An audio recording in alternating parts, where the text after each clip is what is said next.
it says here. You know what?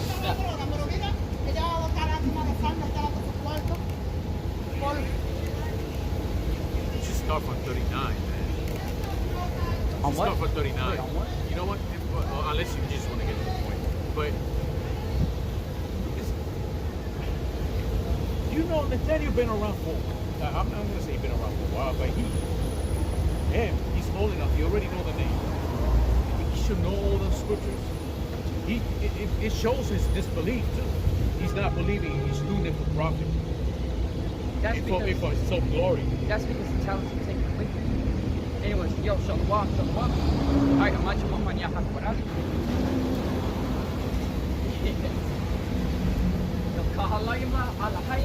Yahawashi, Yahawashi, Alright, I want to give double honors about the elders of Great Millstone.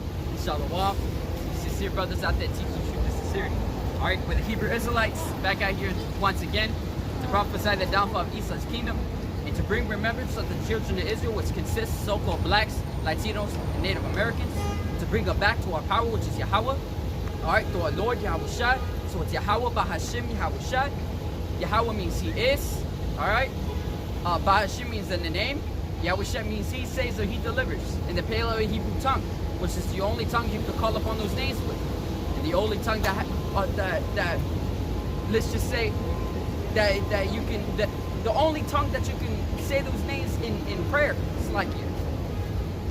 Alright, so we all know, you know, not we all, more like, you know, amongst the brothers, we all know about the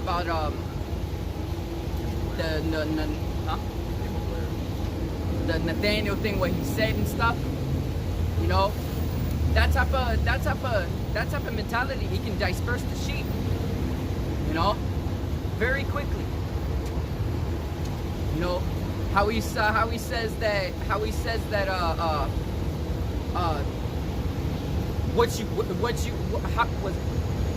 you clothe yourself is what it was. How do you say it? It says the way you dress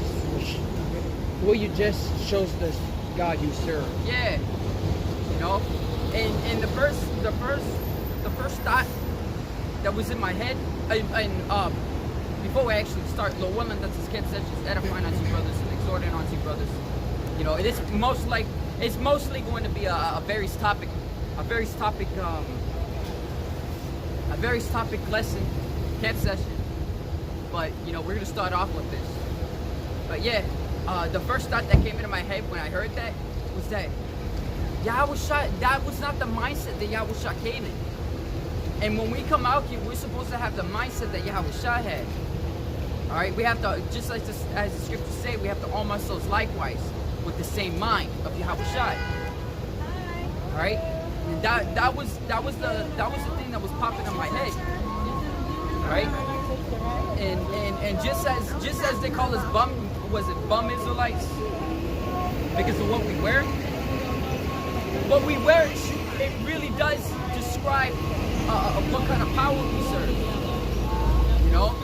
Why? Because boy, Yahawashi Yahawashi loves is the meek and lowly men. And if we're wearing sackcloth, we're not wearing any kind of fancy ass garments. Alright? You don't have phylacteries on and stuff like that. We're wearing sackcloth. Alright? So actually want to get that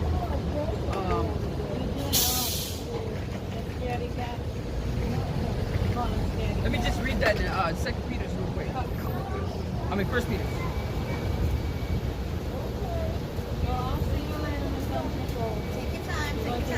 Yeah, so I'm gonna read this. First Peter chapter 4, verse 1. It says, For as much then as a Mashiach, or how this world calls Christ, has suffered for us in the flesh, arm yourselves likewise with the same mind.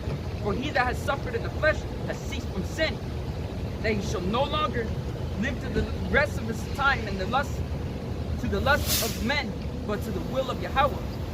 And that's a main thing in the midst of our ministry. All right, and the lust of men is the looking on the outward appearance of men. All right, but but Yahweh looks on the inward appearance, the inwards of a man. And we're supposed to arm ourselves likewise with that same mind, because Yahawashi had that same mindset. We have to arm ourselves likewise with that same mind, being spiritual. It doesn't matter how you look like on the outside. Just as Yahawashi says, you know, a lot of brothers mentioned it when basically responding to that, rebuking him. But that white sepulchre, you gotta make sure you clean the inside before you clean the outside. Because it doesn't matter how clean you make it look like on the outside, if it's not clean in the inside, it's still dirty. Alright? Yeah, let's get that also in yeah, you'll get that.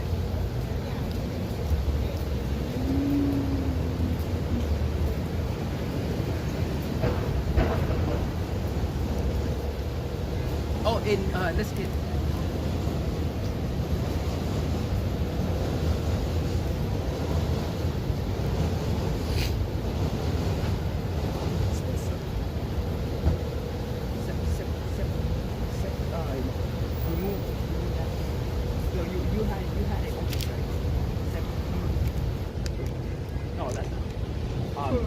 it's art.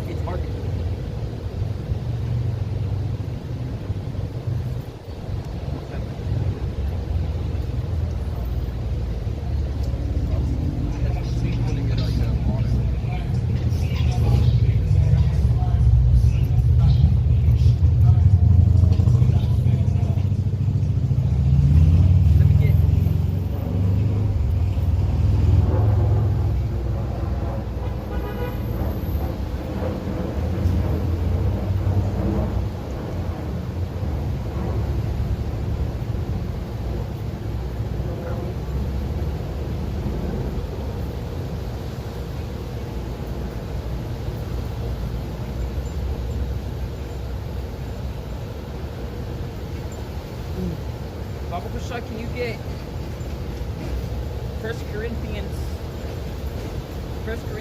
chapter 1, verse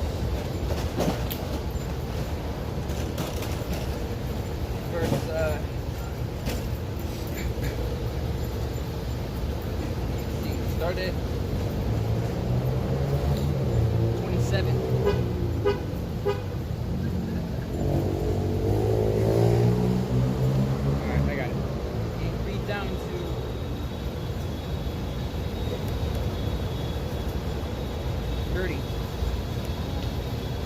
Don't read this yet.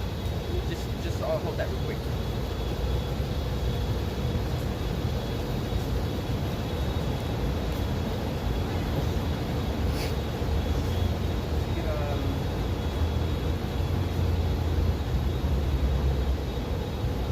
I might get the other thing in the pocket. Yeah, you can read that. And,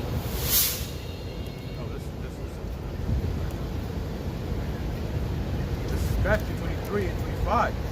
Woe unto you, scribes and Pharisees, hypocrites, for you make clean the outside of the cup and of the platter, but within they are full of extortion and excess.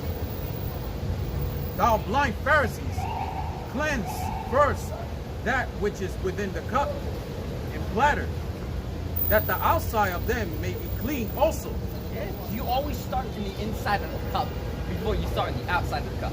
Especially when you're doing dishes. Alright? That's like common sense. At least to me, at least. You know? That was like an instinct when I'm like cleaning a cup or something. I don't clean the outside first. I clean the inside and then I clean the outside. You know? It's the same way, like, you check yourself before you start judging, pretty much. Yeah, because the liquid was in the inside of the cup, not on the outside. Alright, so the outside is least important, but the inside is important. Alright, and what that basically means is that you gotta make sure that your mind is right. You gotta make sure that you're right in the eyes of Yahawashi, so that you may be seen clean. Alright, and that's by reforming your mind. And if you're still thinking about making your outward appearance, that your outward appearance is what's important, then the inside of your cup is not clean. corruption. It's full of corruption, excess. Was it excess and extortion? Extortion and full of extortion and excess. You want to get extortion? What extortion?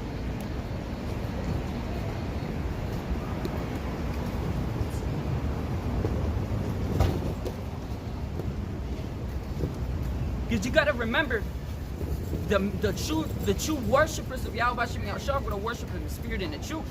Thus, that means if Yahawashi is going to send out teachers according to his own heart, they're going to be thinking the same way Yahawashi's thinking. You know? And that's going to be spirit and in truth. You know?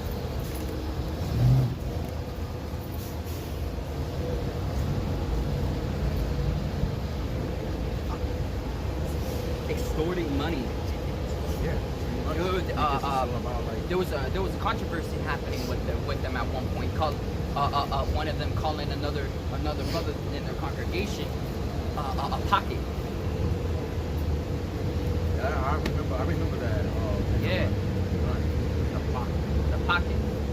Yeah. You know, and that's pretty much the same thing. You know, and there's also another precept that of Yahawashi talking about they make broad the borders of their garment in their phylacteries, so they can be seen as if they're higher and more righteous. That's incorrect. That is incorrect. All right.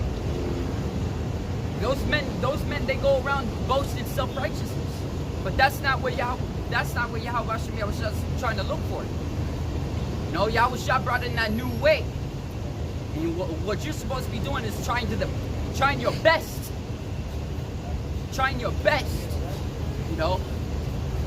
Not through self-righteousness, but you know, because no matter how hard you try to be perfect, you're never gonna be perfect. Just like what it says in Ecclesiastes, the 17th chapter, if I remember correctly. It says no man can make a fleshy heart for stony. No matter how hard you try, you're never gonna get it unless it was preordained unto you, like Yahawashi. Yahawashi had that strong spirit. He endured through all the flesh. He condemned the sinful flesh. And yet, though Yahawashi was way more righteous than every man on the face of the earth, you know, he still was coming in the weak and lowly spirit, washing the apostles, the elders' feet, to show that. To show what kind of mindset he was coming in. You know?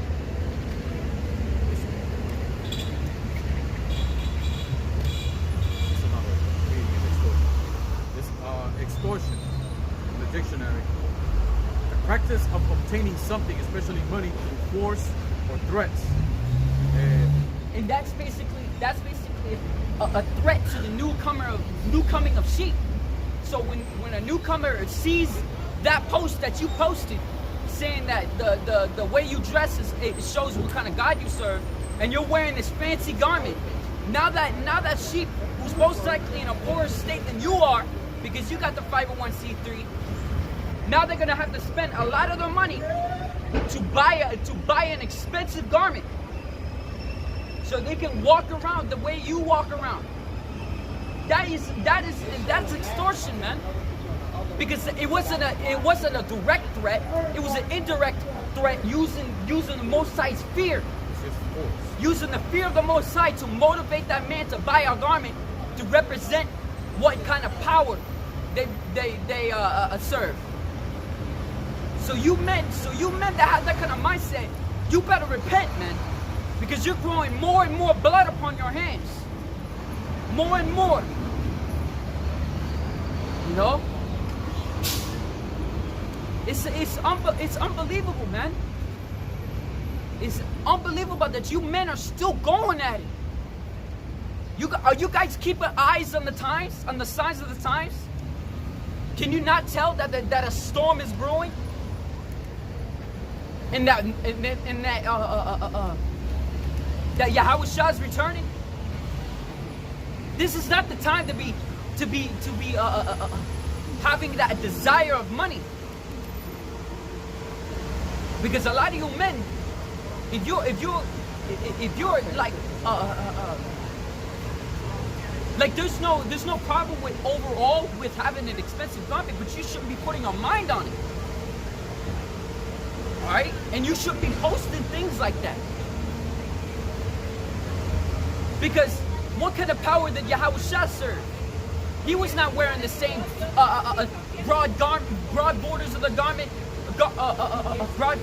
garments with broad borders and large phylacteries and golden garment. You know? Yahawashi came on an ass, man. What does that mean to you? He was washing the apostles and elders' feet. What does that mean to you? You know? Let me also get that thing in Hebrews. I'm just going to get it, you know, for edification's sake. Let me see if I can find it.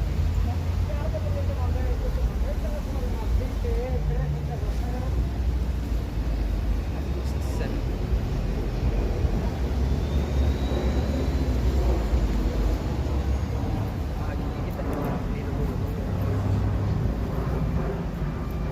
No, I found it. Yo, that's great. This is Hebrews chapter 2. Damn.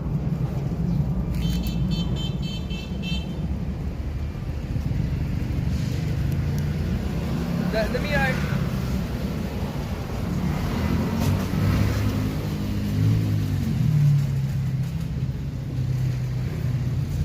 Let me see where to start at.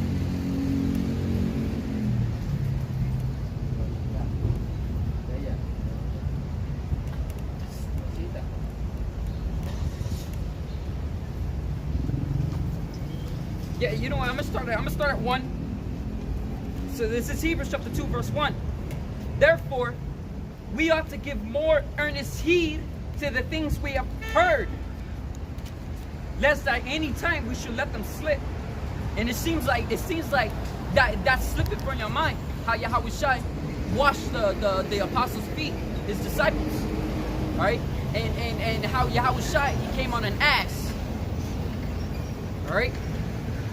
So continuing, it says, for if the word spoken by the angels was steadfast, and every transgression and disobedience received a just recompense, how shall we escape if we neglect the great salvation which began to be spoken by the Lord, and which confirmed unto us by them that heard him? So if an angel came down and told you that you shouldn't be wearing those garments that you're wearing, you shouldn't be putting your mind to him, and that does not represent the power that you serve.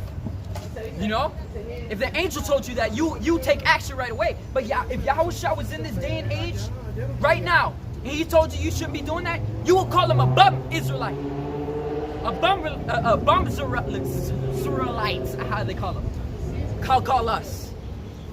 You call him a bum, because the way that Yahawashi will come in, he'll come the same way our apostles and elders were coming, wearing sackcloth, coming in with a meek and lowly mind, but still speaking with authority, rebuking and exhorting, and bringing in edification.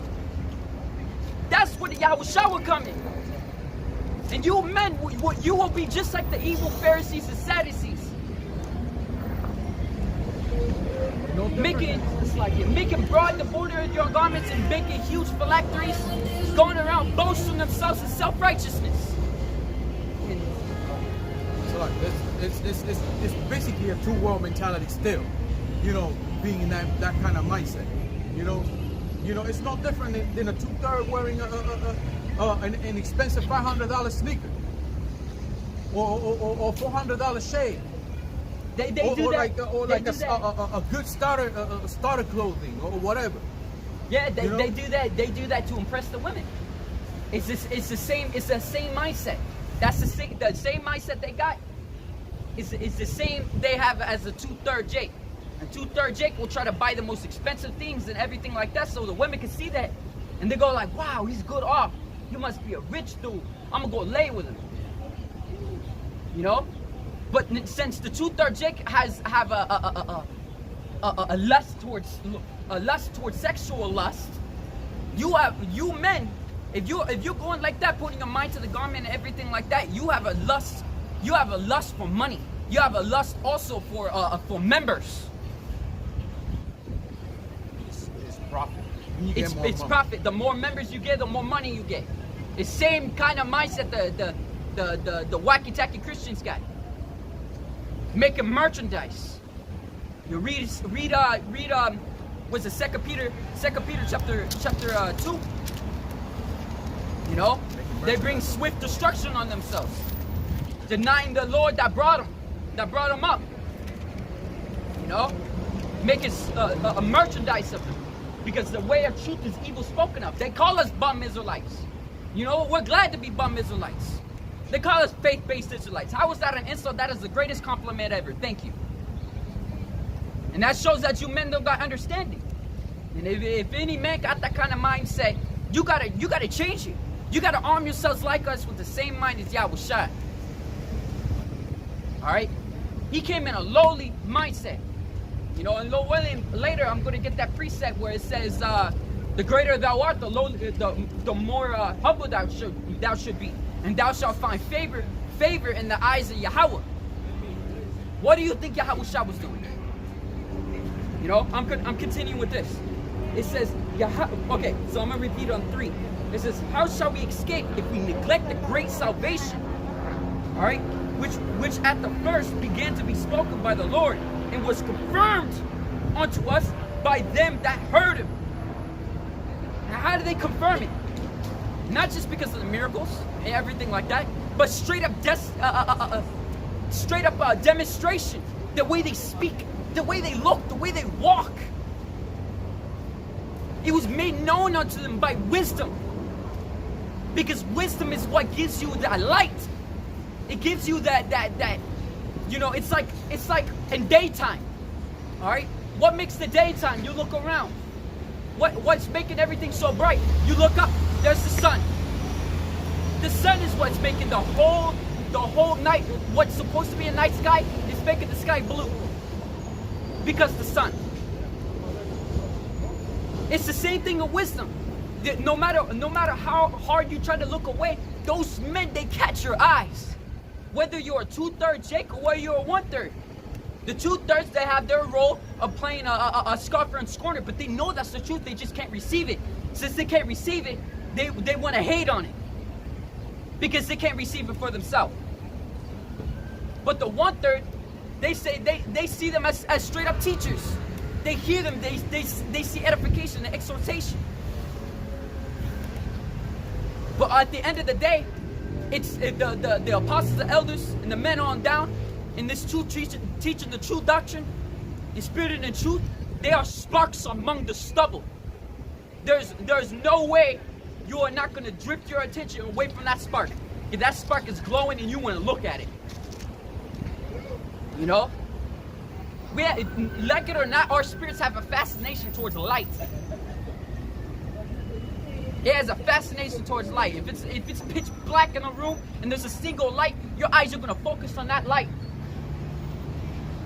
You're going to focus nowhere else because it doesn't catch your attention. But you're going to focus on that light because it's the most peculiar thing out of the entire thing. And light is already coming to the world. By the way of our apostles and elders, which you have shunned, the same way you have shunned our Lord, Yahawashi Mashiach, in the days of old. Yeah, because men love darkness rather than light. They rather serve money. They rather serve themselves. You know, but continuing, it says, Yahweh also bearing them witness, both with signs and wonders. All right. So through their demonstration, through the way they stand, through the way they speak, the way they look, Yahawashi made it confirmed even more through the signs and through the wonders. You can see as far as I know, fleets of chariots only show up towards brothers of this truth. That is a wonder, and that is a sign. You can see the chariots doing formation in the sky. You can see the chariots doing flocking like birds, going around, you know, passing each other like that.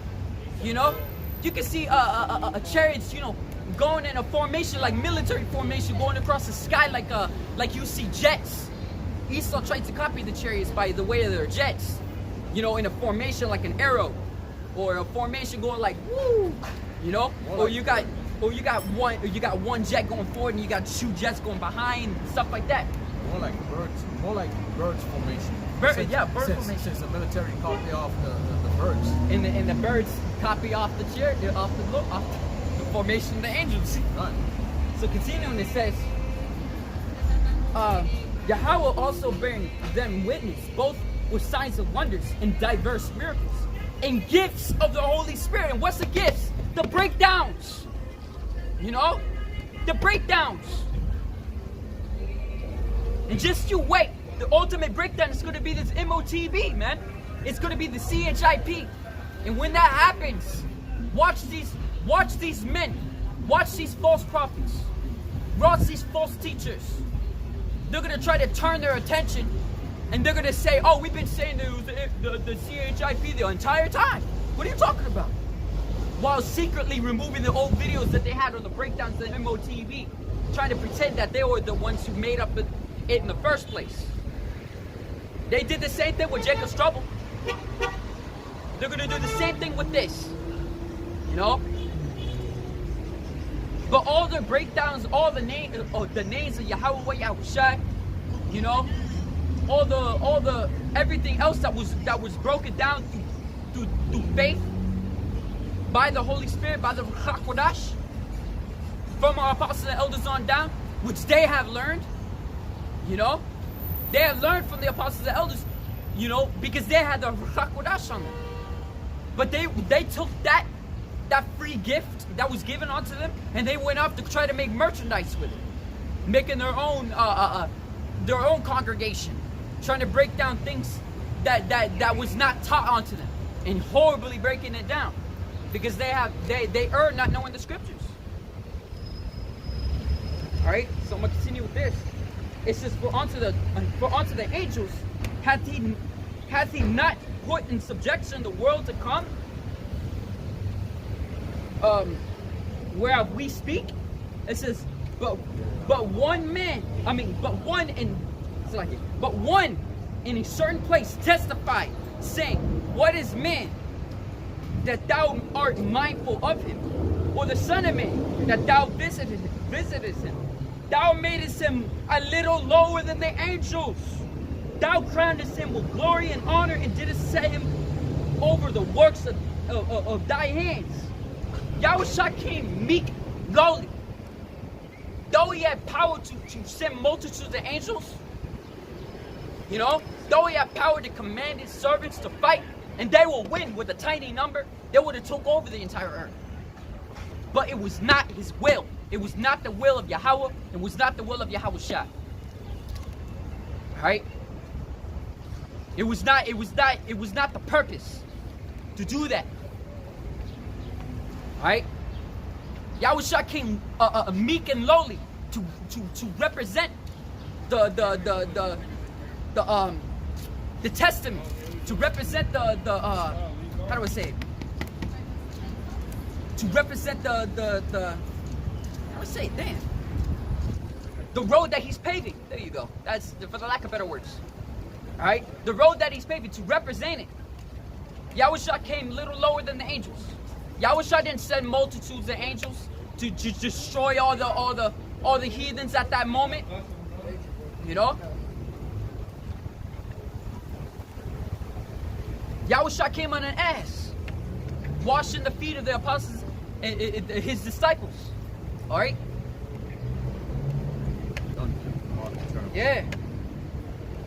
You know, he wasn't, when Yahawashi came, he wasn't boasting himself that he's an angel, that he can do all of this. Like, look, I can turn this water to wine. Look at this. Look. No, he wasn't doing that type of thing. He wasn't boasting. You know, Yahawashi was trying to represent with all the miracles and everything that he done. What he was trying to show to his apostles and his elders and all the people is that all the powers that he's been doing came from on high, came from Yahweh, not of himself. And you can read that in John 17. Yahawashi always gave credit to the Father. Yeah. Always. And what Yahawashi said, they know that all the things I have done came from thee. All right. And we men that learn from our apostles and elders, and our apostles and elders learn from their teachers, and their teachers got from the Yahawashi. You know, we gotta arm ourselves like us with the same mindset of Yahawashi. We gotta have the same mindset of Yahawashi. Look at the way Yahawashi did. Look what what the disciples of Yahawashi did. Same mindset of Yahawashi.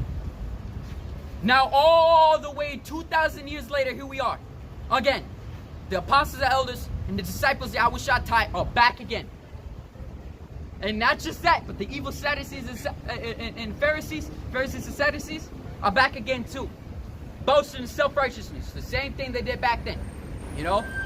Insulting and scoffing and scorning the true teachers. You know, bringing swift destruction to themselves by the Lord who brought them. You know? It's stupid. You know? So continuing. I got it. It says, thou hast put all things in subjection under his feet. That's referring to Yahweh putting all things under subjection of Yahawashi. You can read that in Ephesians the first chapter. Near the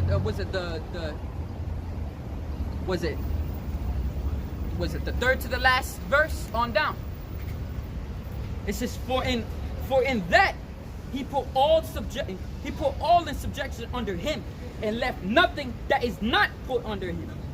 But now we see not yet all the things put under him. Why? Because Yahawashi, he's coming back again, and then he's going to put everything under his feet. He's going to take the crowns off the heathens' heads and everything, man. He's going to put everything into subjection, and everything's going to be ruled in righteousness under him, under Yahawashi, man. All right. And this is the entire purpose, man. When Yahawashi's coming back, then you're going to see him with his great glory, which he has foretold us, man, that he would receive, and that he will come and receive us also. Do you know the purpose of why you have why sackcloth needs to be worn by the men in the last, by the two witnesses? The two witnesses referring to the northern kingdom and the southern kingdom of Israel, that they shall be put back together. All right, they're gonna be wearing sackcloth. You know why they're gonna be wearing sackcloth? Because this is not our rest. We are in the house of mourning. The reason sackcloth was worn is because of mourning. When you're about to mourn, you put on sackcloth. It's a custom of the Israelites. You put on sackcloth and you cast ash upon your head, or if you don't got ash, you most likely will rend your sackcloth. You got brothers that wearing the same garments they've been wearing for years, and it's all tatters, it's all ripped up. You got a brother from Boston, for example, one of the elders, been wearing the same garment for years. And his garment's all ripped up. It's got a massive hole right here. It's got some shreds over here. You know, it's all shred up. But he's still got his borders and fringes and everything on it. All right. So continuing.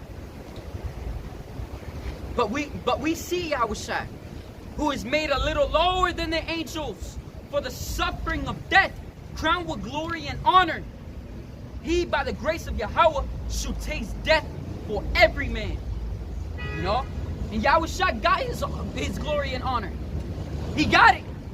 So that's why he can come back with his glory. But right now we're not in our glory right now. We are in this flesh, man. We're in the same way. We're in the same flesh that Yahawashi was in. A sinful flesh. If we're in the sinful flesh, why are we glorifying in this flesh that can commit sin? It's not perfect. You know? It's not perfect. It said, there was a scripture that a brother mentioned. If you could get that, rend not your garments, but rather your heart.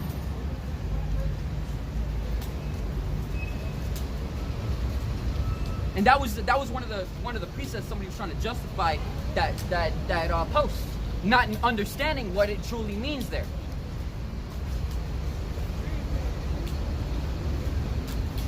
You tried to that you read that.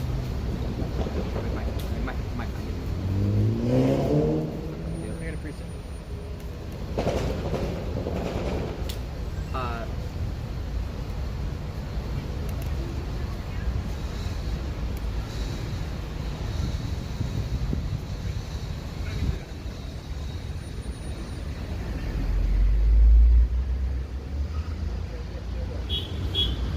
There you go. Joel 2 and 13. Scroll up a little bit. Yo, look at that. You could have just read a verse above, understanding what it means here.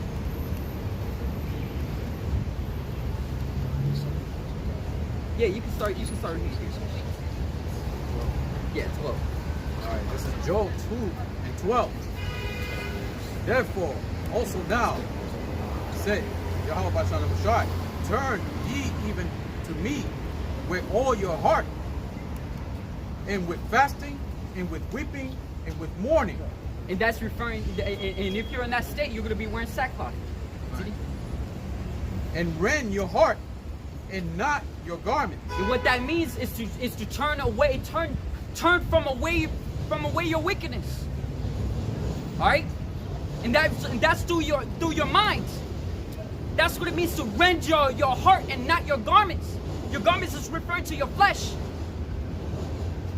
All right, refer to your flesh, or you can also put it on the garment itself. But the garment there is talking to your flesh. Rend your heart, not your and not your garments. Continue. And turn unto Yahawashi. Just say Yahweh your power. And turn unto Yahweh your power. And then you can say Bahashem Yahawashi. I gotta put Okay. All right.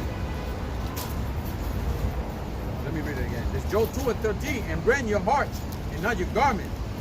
And turn unto Yahweh your power. Bahashan Yahawashi, for he is gracious and merciful, slow to anger, and of great kindness, and repented him of the evil. Yeah. So if you're going around boasting yourself, because if you're going to be boasting yourself in your broad borders of your garments, in your phylacteries, in your fancy garments and stuff like that, you're basically going around saying that you're righteous. You know, that's the same thing. This is Matthew chapter 11, verse 27. This is Matthew chapter 11, verse 27. All things are delivered unto me of my Father, and no man knoweth the Son but the Father. Neither knoweth any man the Father save the Son. It says, and he whomsoever the Son will reveal him. It says, come unto me, all ye that labor and are heavy laden, and I will give you rest. Yeah, so if you don't understand Yahawashi, how can you get to Yahweh? What God do you serve then? You trying to skip Yahawashi.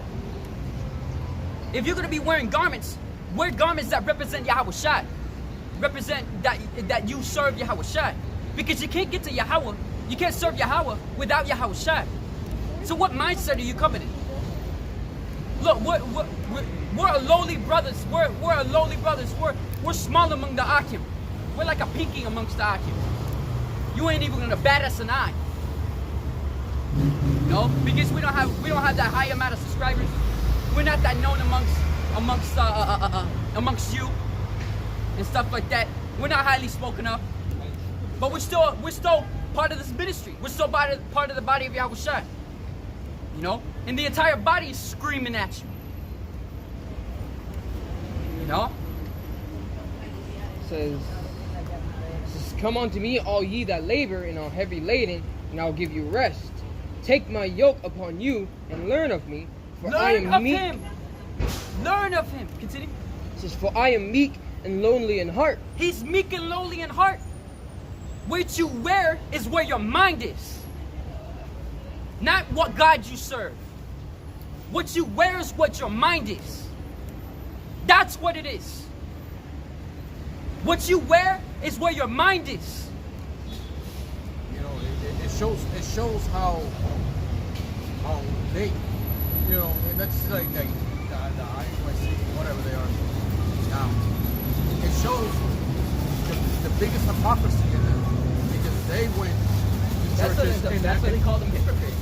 Right, and it went to these Sunday church, you know, and trying to tell them to come out, and trying to tell them that you know, what the scriptures say. They're trying to get them to come out and have them change. You're not even supposed to do that. You're not even supposed to do He that. said, let the dead bury the dead. It just shows that it's still Satan. You know, it's still Satan trying to cast out Satan, pretty much. It's the same thing. You know, it has that mindset. You know? That type of thing can cause accusations towards the brethren, towards ones who have not even done that, because you have a different doctrine. You have a different doctrine than us. All right, you have a doctrine that is not sound. That's why when you come out with orders, it doesn't make sense. All right. So continue with that. It says, "Take my yoke upon you and learn of me, for I am meek and lowly in heart, and ye shall find rest unto your souls." You shall find rest unto your souls. So once again, what you wear is where your mind is. Just like you are what you eat. You know, it's the same thing. And just like what Yahawashi say, he says, what's it? What was it? Where your treasure is, there shall your mind be also. Or there's where your heart will be also. The same thing. Or if your body be what's it? The light of the body is the eye, and if the light of your body be single, then shall your whole body be full of light. It's the same thing. It's your mind. It says, this is the last one. It says, "For my yoke is easy and my burden is light." For my yoke is easy, my burden is light. How hard is it? How hard is it for you to put on sackcloth? To understand that Yahawashi came in a lowly and meek mindset. How hard is it? You men are trying to boast yourselves. They doing too much too. You're trying to make merchandise of men. You know, they also doing too much though when they stand in front of a Sunday church or whatever, you know, the Christian church, and trying to make them change. That's not your job. That's Yahawashi's job. You had a job to do. He gave you a job to do. He told you to get in the highways and byways, you know, and push this truth. Yeah, that's right. You're doing too much. This goes with it. Listen to this. All right. It says, but we see Yahawashi, who was made a little lower than the angels, for the suffering of death, crowned with glory and honor, that he by the grace of Yahweh should taste death for every man. For it became him, for whom are all things, and by whom are all things, in bringing many sons unto glory, to make the captain of their salvation perfect through sufferings. For both he that sanctifieth and they that are sanctified, they who are sanctified, selected, are all of one. But for which, cause he is not ashamed to call brethren, saying, I will declare thy name unto my brethren, and in the midst of the church I will sing praise unto thee. And again, I will put my trust in him. And again, behold, I and the children which Yahweh hath given me. Damn. For as much then as the children are partakers of the flesh and blood, he himself likewise took part the same. Damn, bro. You gotta have the same mindset of Yahawashi. You gotta be lowly and meek in heart. You know, not boasting yourself in self-righteousness. Not boasting yourself in the things you wear. Trying to say that the things you wear is what God you serve. Alright? You should be wearing sackcloth. Why? Because that's what Yahawashi was wearing. Because Yahawashi understood that was not the kingdom. That and this is not our rest. It is still not our rest. Until Yahawashi returns. When he comes back, and then you can see him boasting in his garment. You know, coming in glory. Power. You know, from on high. And he sees you boasting in your garment right now. He's gonna look at you like it's like a jewel beetle. It's still an insect. Doesn't matter how it looks. It looks pretty and all, but it's still a beetle at the end of the day. You know? There's nothing jewelly about it. Nothing precious about it. It can never be like unto a jewel. It is still going to be an insect at the end of the day. Alright?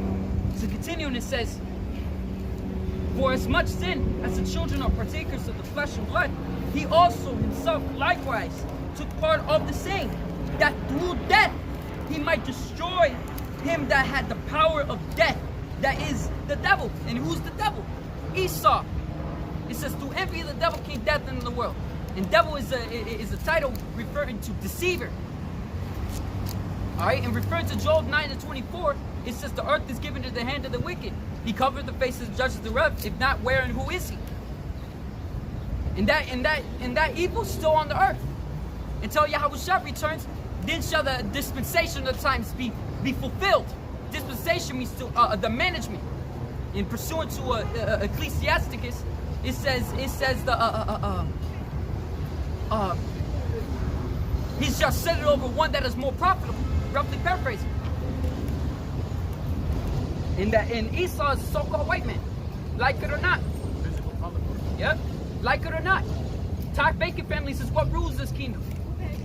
You can see in the top was it the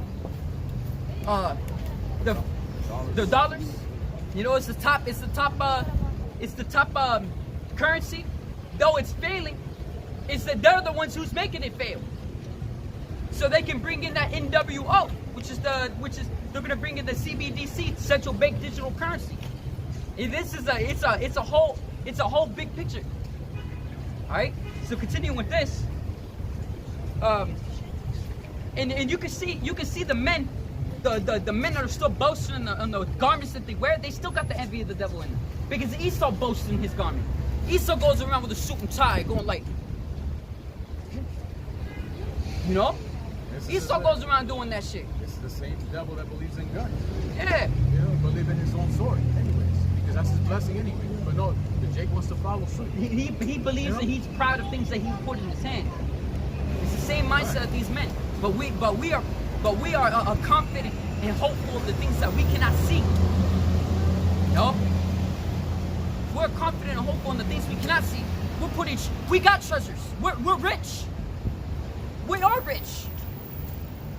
But just because we don't look like we're rich doesn't mean we're not rich. Yo, you can see that also in the riches is not of this world. You can if you watch Game of Thrones, there was an episode when Arya Stark, she wanted to ship to Westeros, right? And she was going to go over and buy a sailman, or you know, so he can travel over to Westeros. And she told him, I need a ship to Westeros. And the captain looked at her, he's like, you don't got enough money. And she throws a bag of money on the table, because she was wearing sackcloth. She was wearing a peasant clothing. He's saying you don't got enough money instantly from a look, you know. And he was like looking, and he was like, all right, you get a place at the bottom of the deck. And she throws another bag of coins. See, he's like, and then she went like I need a personal cabin. And he's like, that's it, you know. I got a precept. This is Ephesians chapter 4 verse. Slack it before you continue. Can you get I haven't finished the please. I know, just get this. This is in the Ecclesiasticus. It's in the pocket. Yeah, it's in the pocket.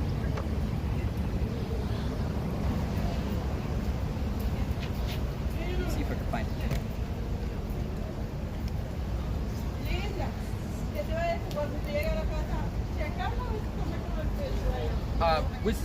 It's Ecclesiastes chapter 11, verse 1, and read down to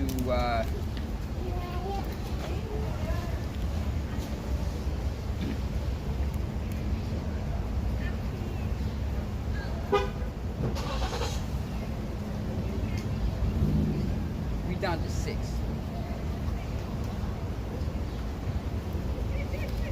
Yeah, read down to 6. Actually, read that first. This is Ephesians chapter 4 verse 1. I therefore, the prisoner of the Lord, beseech you that ye walk worthy of the vocation. Oh, and he's a prisoner of the Lord. That's already a mindset. You know, that's how you know he's already establishing himself as a mindset. If you're in prison, you're given clothing. You're given an orange jumpsuit. Pretty much rags. Pretty much, it's also sackcloth. Pretty much. You're given clothing. You know, when you go to prison, you're not allowed to wear the clothing that you're wearing. All right. Continue. It says, I therefore, the prisoner of the Lord, beseech you that ye walk worthy of the vocation wherewith ye are called. Yeah, and being worthy is arming yourself likewise with the same mindset. Because to even be worthy, you have to be compared onto something. And you're being compared onto Yahawashi. Yahawashi was the forerunner. Alright? The forerunner means that he went in and completed it before us. And he did it for the purpose of us, for him paving the way, for us to walk that same path. You know? There's only one path. Yeah, there's only one path, and that's the way that Yahawashi established. It says, that ye walk worthy of the vocation wherewith ye are called, with all lowliness and meekness. And all lowliness and meekness. That is the key thing, man. It is key. Because if you don't have lowliness and meekness, your eyes are not, the eyes of Yahweh is not upon you. You know? You can see these men out here, these so-called pastors, you know, and priests. They don't walk with lowliness and meekness. They wear a suit and tie on the top of a stadium. And they claim that they're preaching, not understanding what the word preach means. It means to be a public, to be open, to make public, to make news. And you can't do that inside of a building, speaking only to your congregation. You have to go out. You gotta shout. You gotta shout aloud. Lift up your voice as a trumpet. You know, a lot of men, they cheat with the prophesying to the wind. Yeah, a lot of men, they cheat with the monophone. And that right there is already showing laziness. Like, is it so hard for you to lift up your voice and yell? You know, that's also a mindset. If you're taking a monophone outside, that's also a mindset. Because you're taking the comfortability of a monophone. There's nothing wrong with it, but don't put your mind on it. Don't depend too much on it. So if you so happen to forget your monophone at home, don't go like, oh, I need my monophone. You don't need it. You want it for you to have an easier task. Nah, man. You know, we already got the internet. You know, we don't have to. You know, we can even talk low for the brothers that are watching, and you can hear us. For the people out here, the people across the road, that most likely can't even hear us if we're gonna talk to you with an indoor voice. It's just passerbys. That's it. Yeah. And any passerbys that either they're here or they're from where. That was interesting. Just such a. I just saw that. Didn't expect that.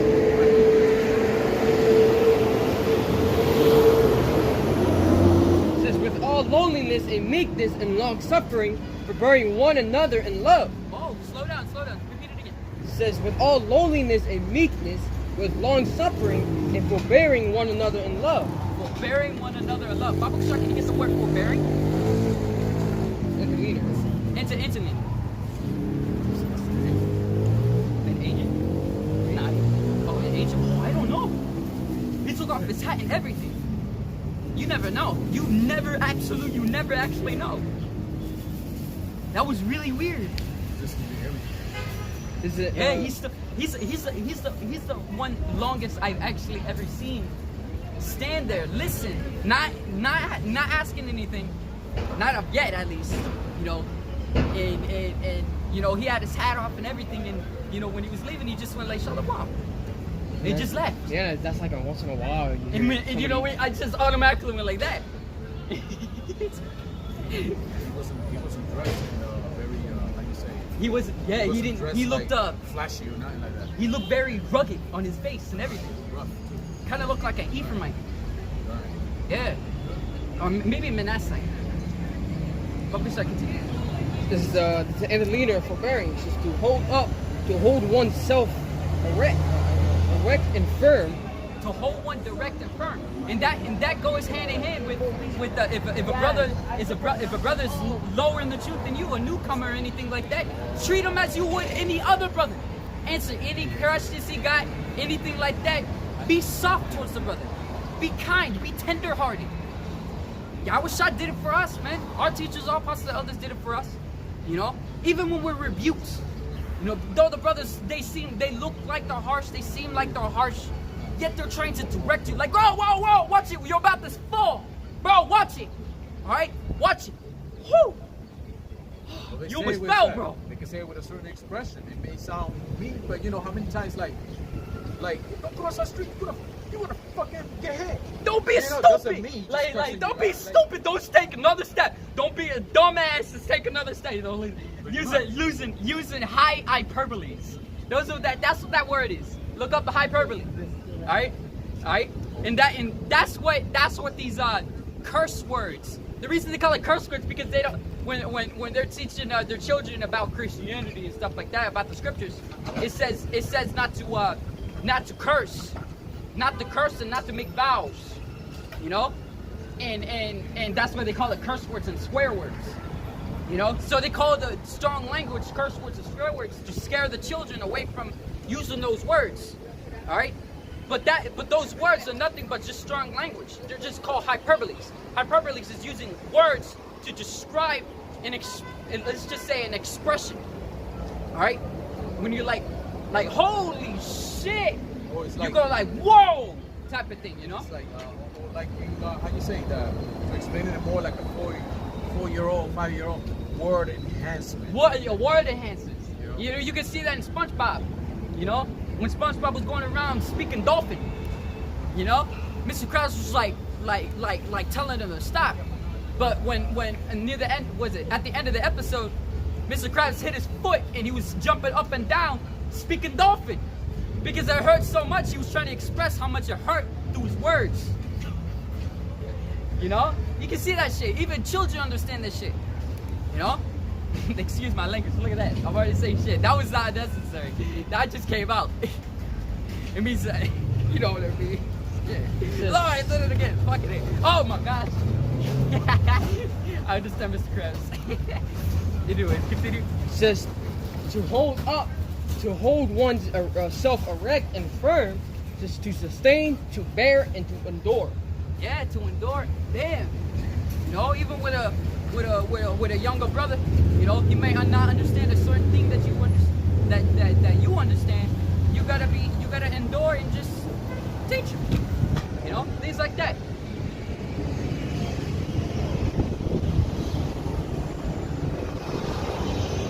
Yo, shalom to all you Akim on the cover board. Yahawashi Yashem Brakatav. Shalom. It says, with all loneliness and meekness and with long suffering, forbearing one another in love, enduring to keep the unity of spirit in the bond of peace. Yeah, and that goes through the way of rebuking. So we just told you, you know, those sometimes the brothers seem harsh. That's not what they're trying to come across as. They're trying to make sure you don't fall and stumble, fall out of the chute, become a bug out. You see how bad these bug outs are right here. All right? You see how bad they are. Like, to the point that you can't even conversate with them. All right? It's either they're hostile or they just want to do something for no apparent reason. Don't get mad if you get rebuked. You just get called a name. You know, like don't be a fucking moron or some shit like that. You know, come on. You know that. Don't be an idiot. Don't be an idiot. You know, at least, even go along with it. Say, all right, I'm just stupid. All right, I'll stop. You know, it's a lot. You know. It says, there is one body and one spirit, even as ye are called in one hope of your calling. It says, one Lord, one faith, one baptism, one Yahweh. Yes. So one what Lord are you serving? What power are you serving? You know, you men that are once again putting their mind upon their garments, putting their mind upon anything like that. I'm gonna repeat it again. It's not the way you dress is what God you serve. No. The way you dress is what your heart is in. Is what mindset you are in. Alright? It says one Lord, one faith, one baptism, one Yahweh, one power. One power, and Father of all, who is above all, and through all, and in you all. Yeah, that's it, bro. That's it, yeah. Yeah, you repeat that? Ecclesiasticus 11:1. Wisdom lifted up the head of him that is of low degree, and maketh him to sit among great men. Commend not a man for his beauty, neither abhor a man for his outward appearance. Yeah, and you know, you got once again, you got a lot of men like that. You know, they refuse to conversate or be next to a man that is wearing clothing that is deemed lower. See, if you're a rich guy, if you're a millionaire, you come out here with regular old clothing, people aren't even going to suspect you of being a millionaire. Why? Because people look at the outward appearance. But if you come out here with a suit and tie and a flashy ass car, people are going to be swarming. It's calling attention pretty much. Yeah. You know, and you just open. You're open for hunting season pretty much. The men, Yeah. the men nowadays, they desire attention. That's lovers of their own selves. And that's why we don't put our minds upon the garments. Yeah, you might see brothers with fancy looking garments, like some brothers with like space.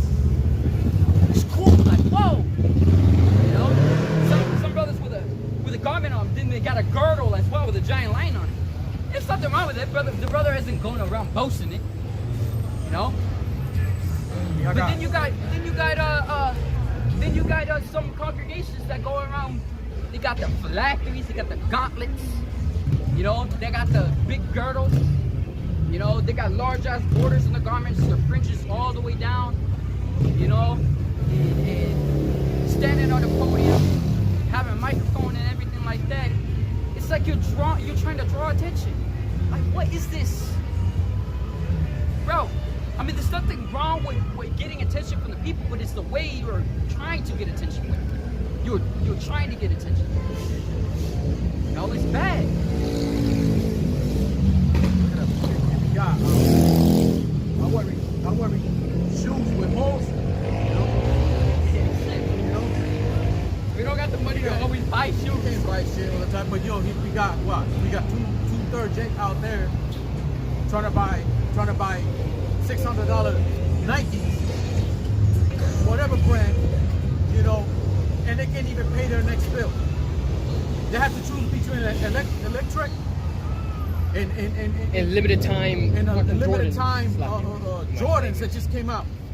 You know that if they don't buy it within a week, they're gonna lose the opportunity. So they decided, you know what? Let me go ahead and just I can't wait another month without paying the bill. Now it's been 2 months I haven't paid the bill because they're trying to get them sneakers. You know, that's the mentality of Jake. You know, and at the same token, now let's say they got them sneakers. Now they act like this shit don't stink. They shit don't stink. They act like they're rich. They act like they're up and high and mighty because I got this. I got flashy this. I got flashy that. He's and you don't trying to got get the nothing. women's attention. Trying to get the women's attention, like so the women can see that like he's well off. Oh, he's got a lot of money. He can provide for me, type of thing.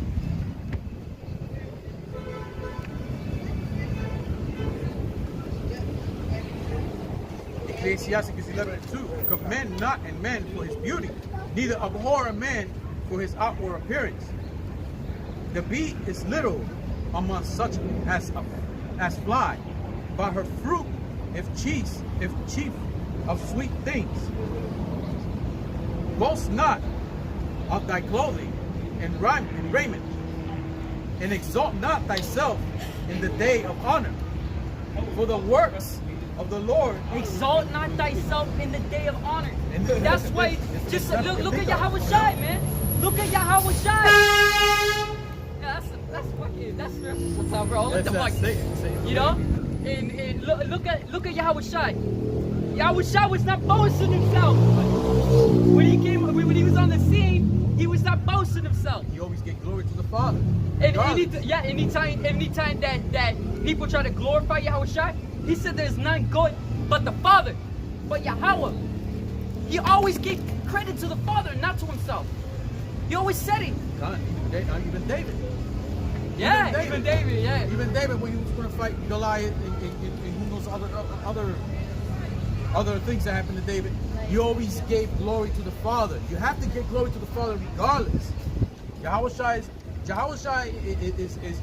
is our Lord He's our king. And what we glorify Yahawashi, Yahawashi glorifies the Father. It's the order of things. Yeah, so if we glorify Yahawashi, Yahawashi glorifies the Father, you know, and we glorify, it's just a cycle. And what's it's the a Father? cycle. And Yahweh is glorified with the Son, and he's glorified with the men, because they're going for his Son, Right. which he said. And what the Father do from there? He rewards you. He rewards you. That's how it works. That's how it works.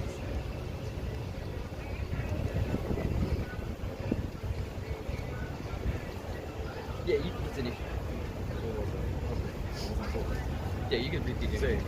Ecclesiastes 11:4. Boast not of thy clothing and raiment, and exalt not thyself in the day of honor. So when Yahawashi comes back, that's the day of honor. The dispensation of the times is day of honor. Day of honor. If you're right in the eyes of Yahweh, Bahashim Yahawashi. All right, honor means equal. If you're right in, if you've done right in the eyes of Yahweh, if you've done honorable, you know, you don't want to boast yourself. You should be like this is basically. I just exaggerated. This is my operation. So you're like, you have your head down. You know.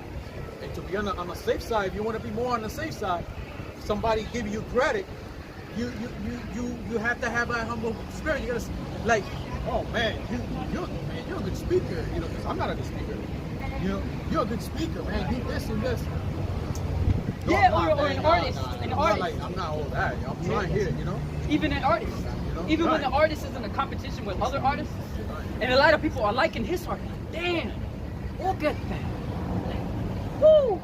You are a good artist, and even still, the artist going like, it's not that good. Is it really? Taking it too Really? it's too much, man. Nah. He like it. You know? Right. It's like even the artist, no matter how hard the artist tries in his artwork and somebody likes it, the artist is always gonna disapprove it. He's gonna like, that's my art. Look what I did. That is the greatest art ever. Like, everybody's gonna go like, they're gonna look at the artist. Now they're not gonna like the art because the artist is being like that. Like, Who did this? That's me. I did that. I did that. You know how many people got in trouble just by saying that? Is who did this? Who did this art? Well, for example, you know, who did this? Who did this work here? I did this. Why you did it right there for us? Blah, blah, blah, blah. Oh, that happened Like with SpongeBob. In SpongeBob, SpongeBob was really good at sculpting, right? And Squidward was trying to teach SpongeBob how to sculpt, and SpongeBob was like a prodigy at sculpting. Like, and then when like an artist guy, a sculptor came, a professional, and he saw the work. He's like, this is beautiful, and he started crying and everything, right? He started crying and everything, right? And Squidward was like, I did this, right? And the guy was promoting Squidward, right? And then the next time, SpongeBob did it again, and the guy saw it, and I forgot exactly how it went, but He kept messing it up. Huh? Squidward broke the head, and he wanted, what's his face, to make another head. But, another statue, but he kept messing it up. Yeah, I can barely remember, but So he kept messing it up. It's fucking messing up the statue. Like, it kept crumbling to dust. Basically, he couldn't make it again. Wait, it was something like that, but I remember him like taking SpongeBob's credit. Oh, yeah. And then he got in trouble. Like, he basically got the dude started yelling at because he said, "Who did this?" And then Squidward said it was me, and then he started yelling at Squidward and shit like that. And It was something like that. Okay, Ecclesiastes 11 and 4. Again, boast not of thy clothing and raiment, and exalt not thyself in the day of honor. For Now the work- listen to this. Listen to this, all you men that have the same mindset as the leader of IOIC. All right. For that works of the Lord are wonderful, and his works among men are Are hidden. hidden. The works among men are hidden. All right. So he isn't going to be boasting himself. If a man of the Lord won't be boasting himself at all. Look at Yahawashi.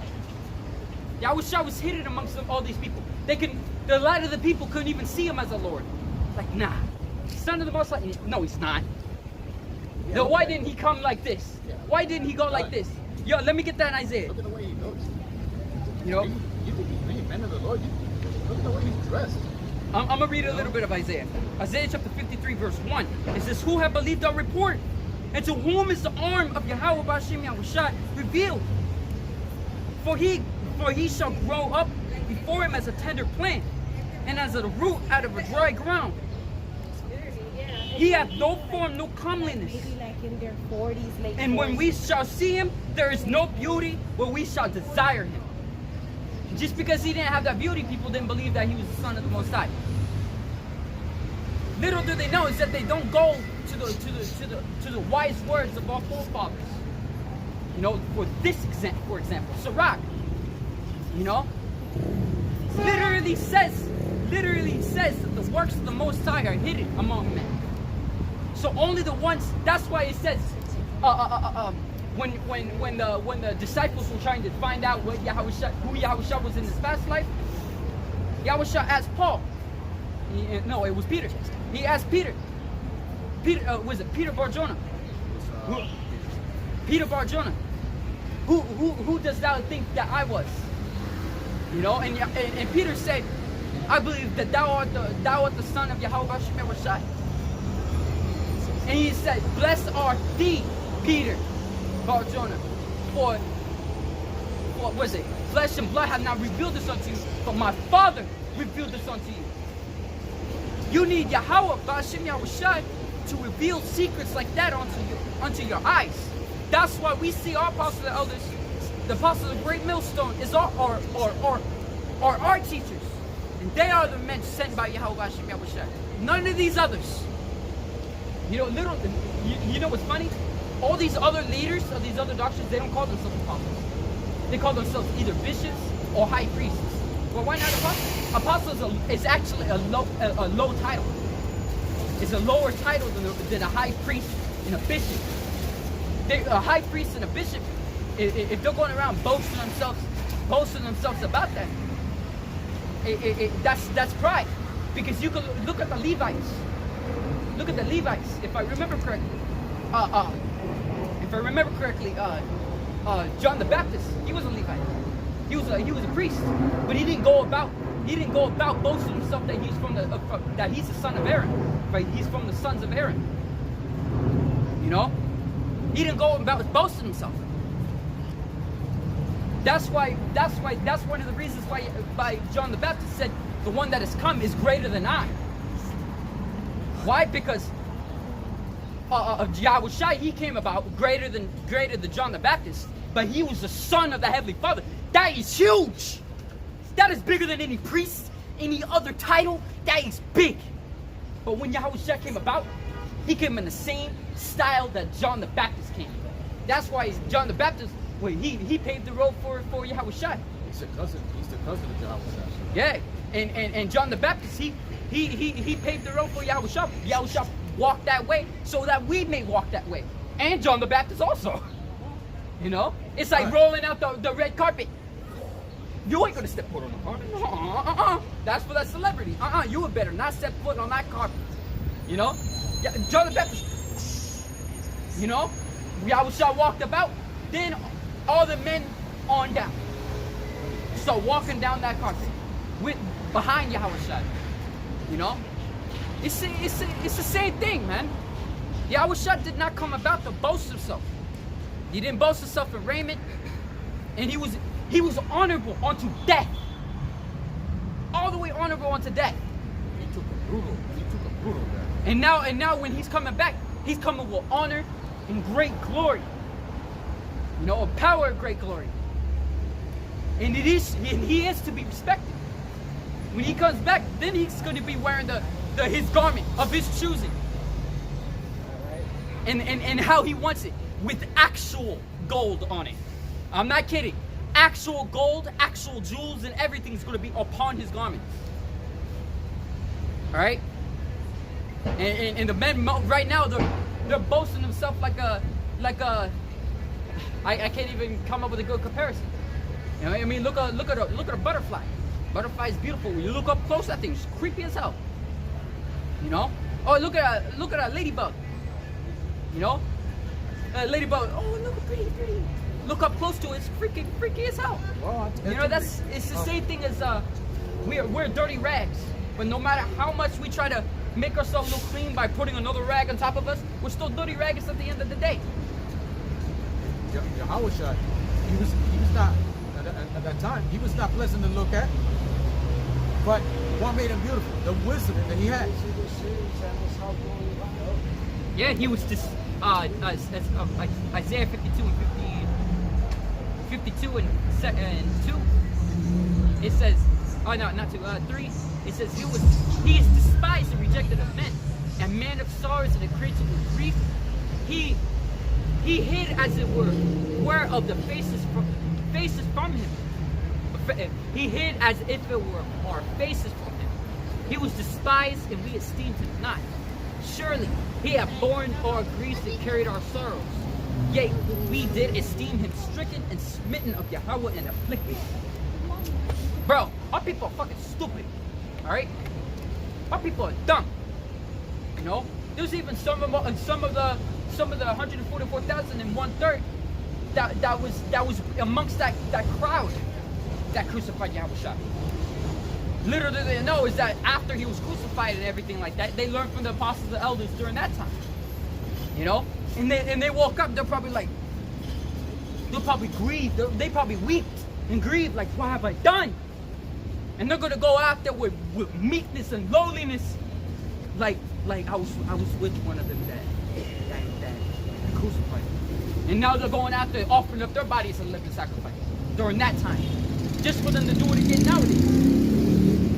You know, that's why it says, "Seek ye the." And that was it. I forgot how it goes. It says, "Seek ye the Lord 10 times more," and that's how the men were. They're like, damn, they did that. They were part of that. Like, damn. They're like, there is nothing.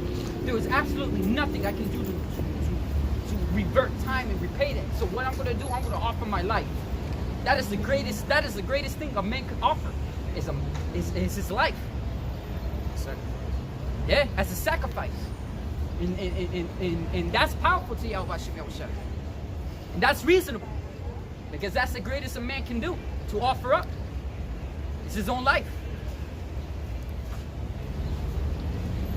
It's like to be born again. Yeah. So yeah, you can continue on that. Ecclesiastes 11:5. Many kings have sat down upon the ground, and one that was never thought of had worn the crown. There you go. And that applies to all of us. Look at all these congregations hating on us because we rebuke them. Because we're telling them the way that they're doing is wrong. Like, stop. Bro, stop. You know? We're telling them that the things that they're doing is wrong. So they throw insults and everything at us. You know, calling us bum Israelites, calling us insults left and right. Little do they know is that just as the scriptures say, the works of Yahawashi is hidden among men. And that those men that they're insulting are going to be the future kings. You know? You know what it reminds me of? The Hobbit, again. The assistant, the advisor to the mayor. You know, if you watch Hobbit, was it? How many parts were Hobbit? It's like 2 parts. It's like near the end of Hobbit Part 1 and the beginning of Hobbit Part 2. So you got the advisor. He was insulting the dwarves and one of the inhabitants there that were wiser than the rest. You know, that smoke, which is the dragon, was going to unleash, according to prophecy, was going to unleash fire upon that town. According to prophecy, and the dude was prophesying to them. But the mayor of that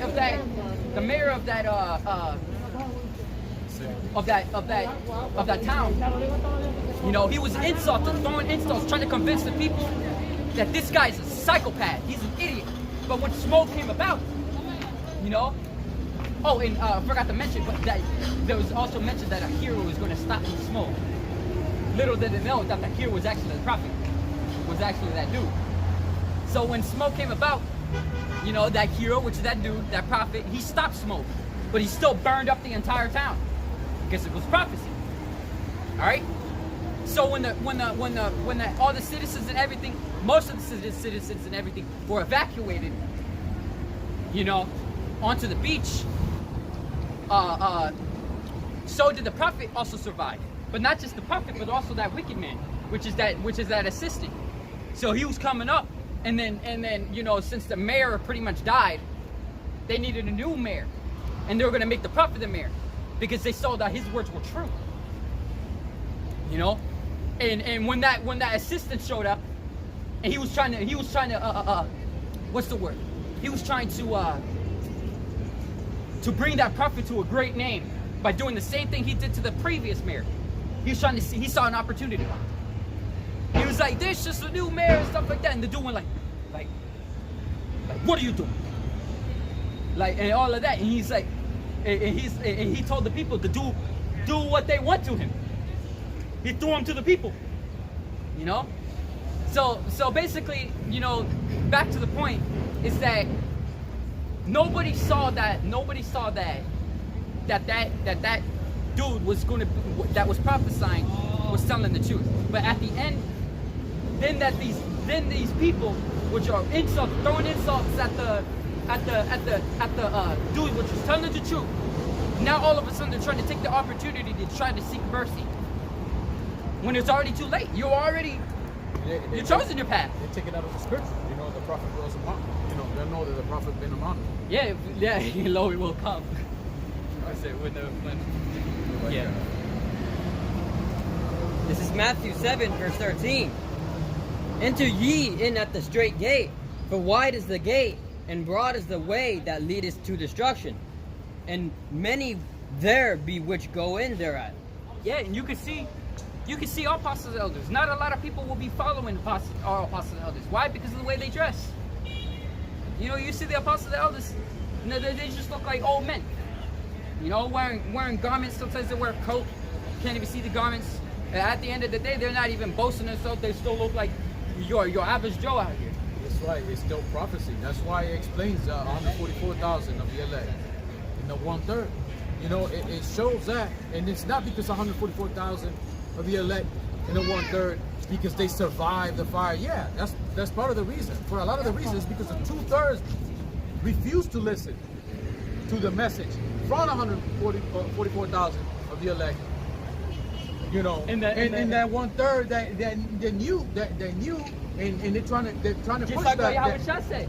He said, "I pray not just for unto them, the men that you gave me, but unto the ones that hear and believe on their words." Right. So Yahawashi did not just pray unto the 144,000. He prayed also unto the 1/3 that hear and believe their words. Everyone else that don't believe their words, they're of the world. They're of the world. So you other Israelite doctrines that are not teaching the true, correct way of Yahawashi, you are of the world. You are not of Yahawashi.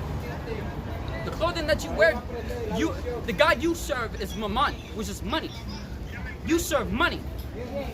And why do we say that? It's because that's your Lord. Because Yahawashi, you ain't representing any power with the clothing you wear. You don't represent any power. Why? Because the works of Yahweh are hidden among men. The works and one of his works, ultimate works, are the prophets. You can see the prophets. You got was it Elijah? Who was the one that was prophesying naked? Ezekiel shaved off his hairs, you know, and was it damn, I'm getting mixed up with certain things. Damn. If I remember correctly, Ezekiel shaved off his hairs.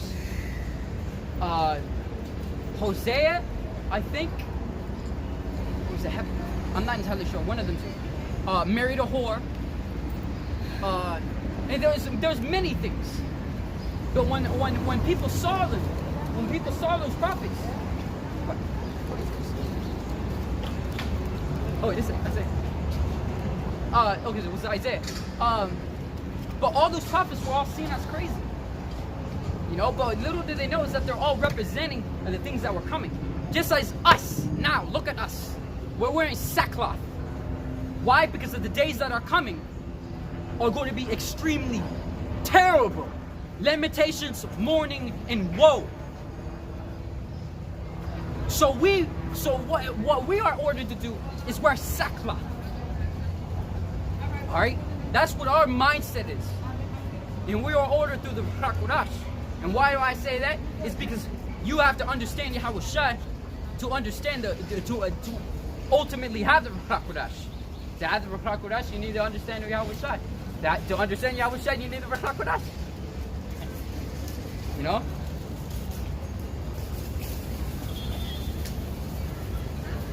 Because straight is the gate, and narrow is the way which leadeth unto life, and few there be that find it. Few that be that find it, man. Yeah, and the apostles, the elders, though they sit among great men, they're still lowly. They're still small. You know? We don't got mansions. We don't have fancy ass cars. We live to a day by day basis. You know? Getting our daily bread. You know? We don't know if we're gonna even eat tomorrow, but tomorrow, the next day, we do eat. Everything's based on faith. Literally, day by day, basically. Yeah, literally by day. Daily bread. Give us things that are, what is it? I forgot the word. That was it? No, that's good. Alright, continue. Beware of false prophets, which come to you in sheep's clothing, but inwardly they are ravaging wolves. Not wise. Ye shall know them by their fruits. Do men gather grapes of thorns or figs of thistles? Even so, every good tree bringeth forth good fruit, but a corrupt tree bringeth forth evil fruit. Yeah, and that's the leader of his congregation. Now, what do you think about all the rest of his congregation? What are they going to be like? Same thing.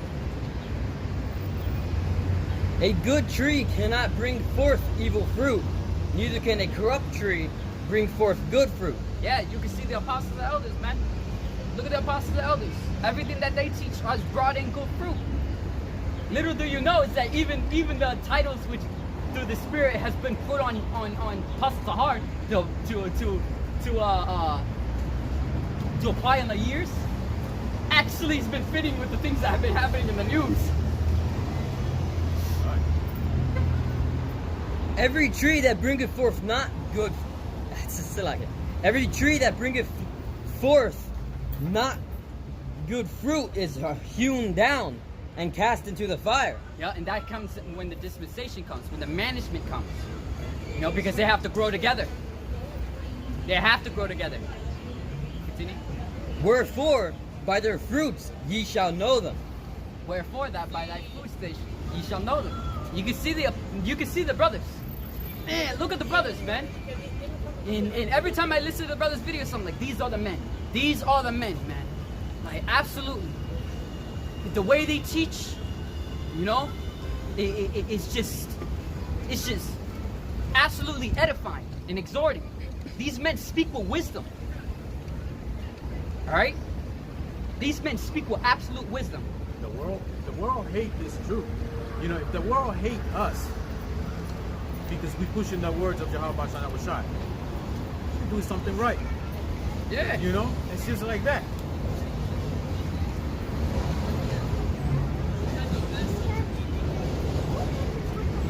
Does it? Yeah, is it? Right? I think the next person will do it. That was that? I think the next person will do it. I have no idea what you're saying. He said the next part. It's good?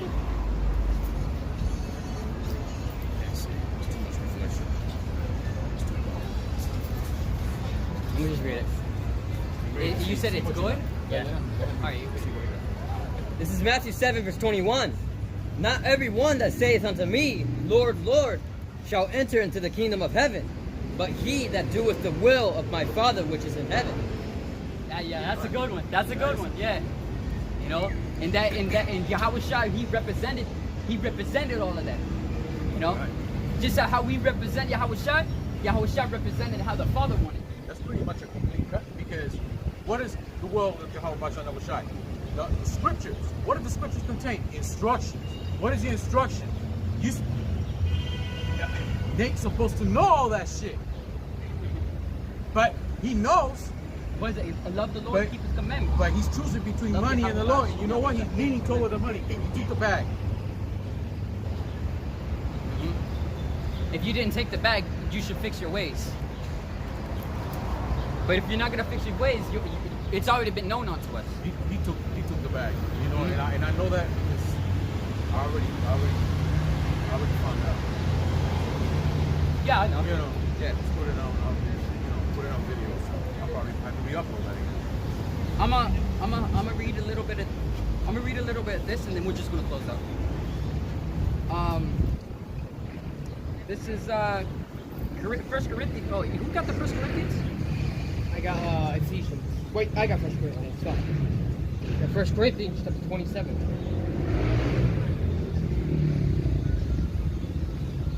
Want to read it? Yeah. It's 1 Corinthians, because I don't really know if you're going to read it. But 1 Corinthians chapter 1, verse 27. It says, "But Yahweh hath chosen the foolish things of the world to confound the wise. And Yahweh hath chosen the weak things of the world to confound the things which are mighty."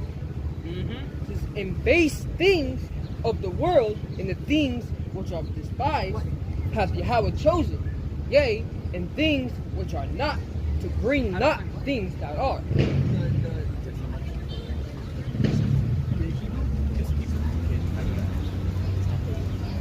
I don't even know what they're calling. You know,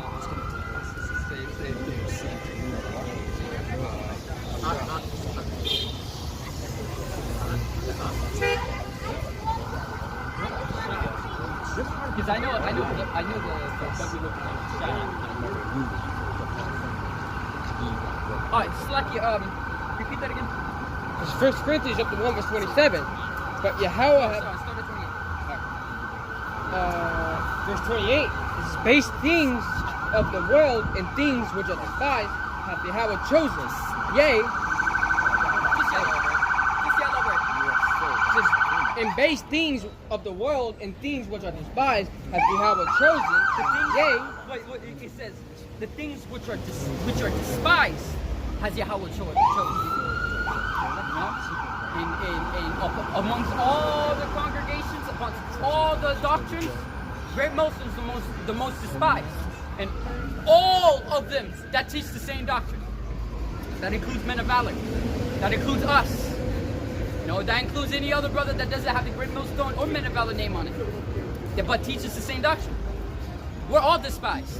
When you come across a bug out that just so happens to know that he's an Israelite and everything like that, he's formerly of some other members of some other congregation. When they hear a Great Muslim, they'll go like, "Oh, I knew it was one of you guys." Like, what does that mean? Or they just get mad, or they just call us They names. insult our elders. Yeah, they always go for our elders, our apostles, elders. Like, why? Why?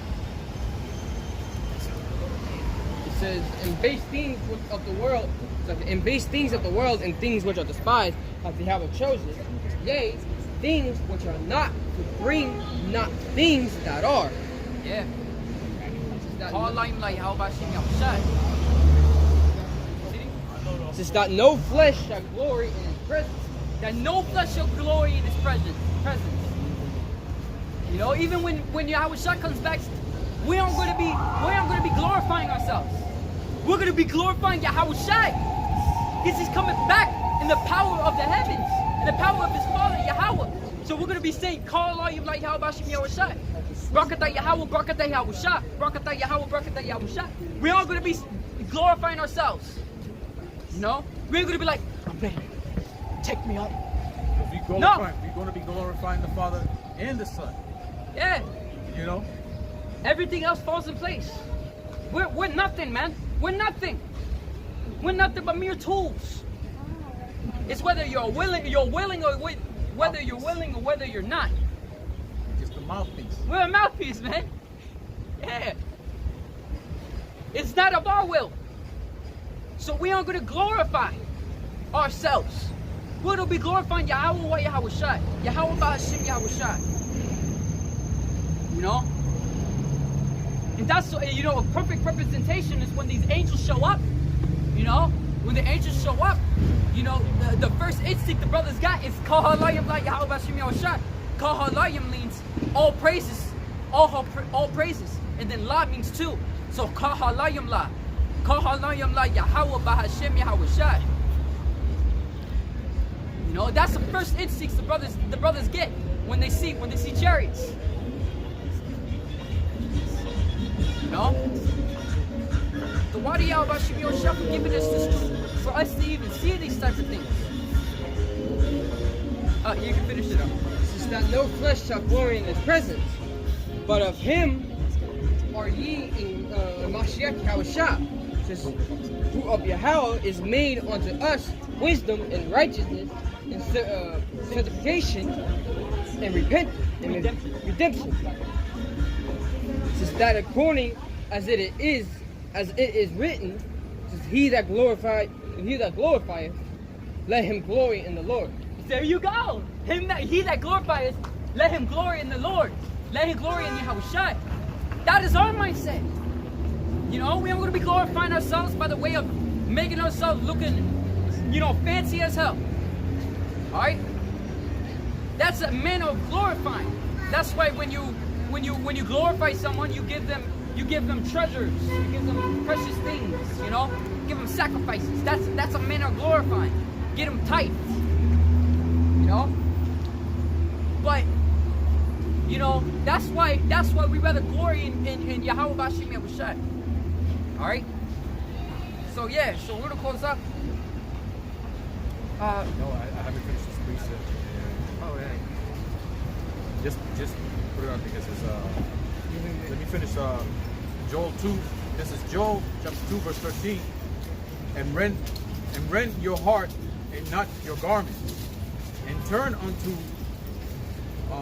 Yahweh your power, Ba'asham Yahawashi, for he is gracious and merciful, slow to anger, and of great kindness, and repented him of the evil.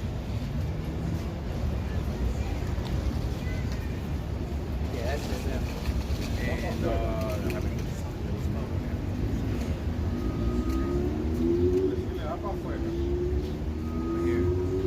This is for Nate. This is for Nate. Not just Nate, but all Okay, of the well, men, all his entire congregation. Right. Matthew 23 and 27. From the words from Yahawashi. Woe unto you, scribes and Pharisees, hypocrites! For ye are like into white sepulchres, which indeed appear beautiful outward, but are within full of dead men's bones and of all uncleanness. Yeah, full of undead, fucking dead man's bones. There's another scripture, I think it was either NLT or CSB. It describes it differently, but it still feels the same thing. It's pretty much talking about mausoleum or like a cemetery, pretty much. Yeah, mausoleum. Because a mausoleum looks nice, but inside it's full of dead man's bone.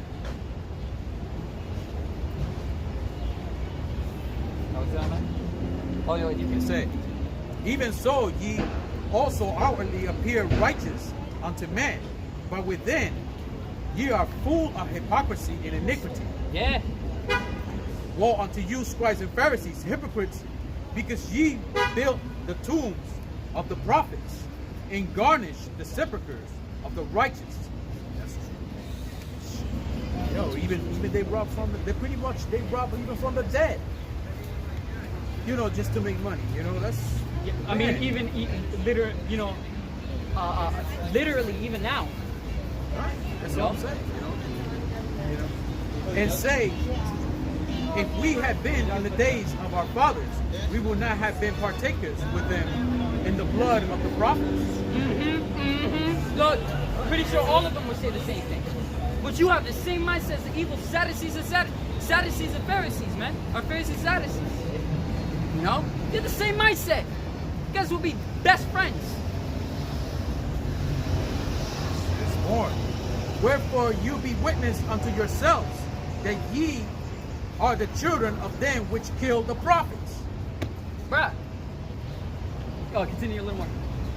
Fill ye up then the measure of your fathers, ye serpents, ye generations of vipers. How can ye escape the damnation of hell? Wherefore, behold, I send unto you prophets and wise men and scribes, and some of them ye shall kill and crucify, and some of them you shall scourge in your synagogues and persecute them from city to city. Yeah, like that hatred, you know? That hatred, that absolute hatred. Like, what is with this? You know? What is with this? Go ahead, call us bum Israelites. Go ahead. Call us faith-based Israelites. Go ahead. Throw all your insults in the book. Go ahead. But when Yahawashi comes back, we're going to glorify Yahawashi. You got a precept. Go ahead. Throw all the insults. Throw all the insults you want at us. You know? Go ahead. But it ain't going to change our spirit. Once again, we're going to glorify Yahawashi. When he returns, we are not going to be ashamed. But you will. Damn, that's fat. You will. You got a precept. You done? I got a little bit here. I got a little bit.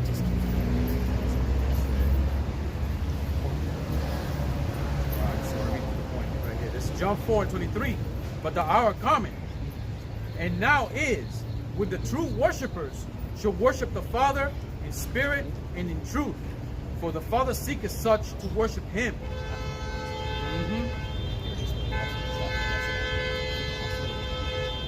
Yahweh is a spirit, and they that worship him must worship him in spirit and in truth. Yep, now you can do it. It's Galatians chapter 6, verse 7. It says, be not deceived, Yahweh is not mocked. For whosoever a man soweth, that shall he also reap. God, that's very on the point. You chose your God. We chose ours. We worship Yahweh Ba'ashim Yahawashi, and you know not what you worship. We worship the living power, and you worship the God of the dead, pretty much. Yeah, a dead God, and even what makes it worse, an unknown God. That's it. An unknown God. And what makes it worse, even applying still the name of that God according to this world, instead of using the actual name. You should probably say idol, by the way, because they're not so-called gods. They have no power in them. Which is a false God, pretty much. So, yeah, I mean that. It's not done. I'm not done yet. Oh shit! And like this is Galatians chapter 6, verse 8. It says, "For he that soweth to his flesh shall of the flesh reap corruption. But he that soweth to the Spirit shall of the Spirit reap the life and everlasting." Yeah, and we're reaping of the Spirit. We're not reaping of the flesh. We ain't gonna fancy our flesh up like a fucking a so-called Christmas tree. You know, we're gonna be humble and meek, as Yahawashi has showed us. We're gonna walk down that same red carpet He's established, or should I say blue carpet? Nah, let's say green carpet, like beryl green. I got another precept for the money bug outs. This is 1 Timothy chapter 6, verse 9. Verse 9. But they that will be rich fall into temptation and a snare, and into many foolish and hurtful lusts, which draw men into destruction and perdition. It says, for the love of money is the root of all evil, which while some converted after they have erred and from the faith and pierced themselves with many sorrows. So if you want to continue your wickedness, you know what? That's on you. That's pretty much on you. What you got? I sure appreciate it. What? Go ahead. I got it. Bring it up. This is Matthew. Close up on that. This is Matthew 19, verse 24. And again, I say unto you, It is easier for a camel to go through the eye of a needle than a rich man to enter into the kingdom of heaven. That's a good closing. That's a good cut too. Yeah. You know. And an eye of a needle is referring to a narrow path, that the camel's too stubborn to go through. So The camel's gonna go through. your other doctrines, you want to follow your little flashy clothes and how you look in your outward appearance. You want to put Nike on it, or put Jordans, or put Starter on it if you want. You know, that's on you. You know, you could keep this world. That's what you like. You could keep it. Yep. Keep your garment. We'd rather keep our sackcloth. And also our spirit. Shit. So, yeah, so we're going to close up. Alright? I'm out your weapon, Yahawashi. Alright? Kahalayimla, Alahayanawa, Yahweh, Bahashim, Yahusha, Bahashim, Takurash. Alright? Yeah, so once again, I'll give double honors to Pastor Elders if you're Muslim. That's that bugger that was insulting us. I got him out of here real quick. You know? And yeah, the one that this camp session was edifying unto you brothers out there and exhorting unto you brothers. You know? So, yeah. I'm gonna leave it off the Shema prayer. So, Shema Yasharallah, Yahweh Allah Hayyanawa, Yahweh Khad, Admad Admad! Shalom, Shalom.